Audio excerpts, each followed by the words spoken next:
Chairman Green, Ranking Member Emmer, members of the committee, thank you for the opportunity to testify today on ways to ensure that our nation's disaster rebuilding and mitigation efforts address the unique and often overlooked needs of the lowest income and most marginalized survivors, including people of color, people with disabilities, people experiencing homelessness, and others. NLIHC has worked on disaster housing recovery issues for nearly 2 decades. And from this experience, we have found that America's disaster housing recovery system is fundamentally broken and in need of major reform. It's a system that does not address the unique needs of the lowest income and most marginalized people and the communities in which they live.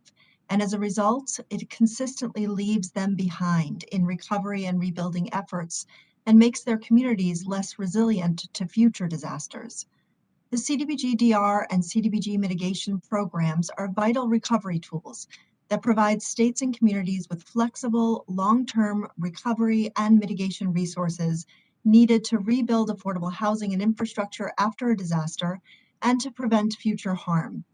Too often, however, these resources reach communities much too slowly, and they're diverted away from the people and communities with the greatest needs and for whom the programs were designed to serve.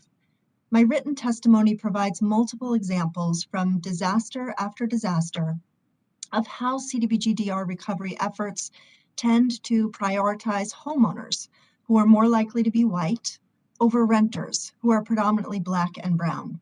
In doing so, disaster recovery exacerbates racial wealth disparities and pushes more low-income renters of color into long-term housing stability and, in worst cases, homelessness. While Black and brown communities are often located in areas at higher risk of disaster with less resilient infrastructure to protect residents from harm, long-term recovery resources tend to go to white communities that face fewer risks. Rather than dismantling racial segregation, that is the direct results of intentional federal, state, and local policy, rebuilding efforts tend to entrench racial disparities and inequities. In my written testimony, I outline key barriers to equitable and comprehensive disaster housing recovery and our recommendations on how to reform CDBG-DR to ensure that these resources are deployed quickly, equitably, and effectively. Many of our recommendations are aligned with those made by the GAO in its recent report. NLIHC agrees with the GAO's recommendations related to increasing data transparency and equity. To better assess whether CDBG-DR funds are effectively reaching survivors with the greatest needs, HUD and grantees must collect, analyze, and make public key demographic data on the race, ethnicity, disability status, language preference, and other characteristics of program applicants and beneficiaries. Data transparency and an increased focus on equity must be central to any efforts to reform the CDBG-DR program, and HUD should implement these changes immediately. NLIHC also supports GAO's recommendation that Congress permanently authorize the CDBG-DR program. The Reforming Disaster Recovery Act would provide important safeguards and tools to help ensure that federal disaster recovery efforts reach all impacted households, including the lowest income and most marginalized people.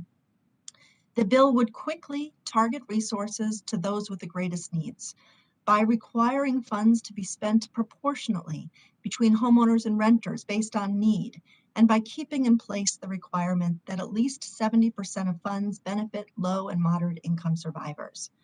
The bill would prioritize data transparency and oversight by requiring HUD to create a public-facing dashboard summarizing how funds are being spent, requiring public input, and directing grantees to provide more details on how it would use the fund to serve the lowest income survivors. The bill would protect civil rights and fair housing by requiring that the funds be administered in compliance with fair housing and civil rights laws, and requiring HUD to release information publicly regarding disaster recovery efforts, disaggregated by race, geography, and all protected classes.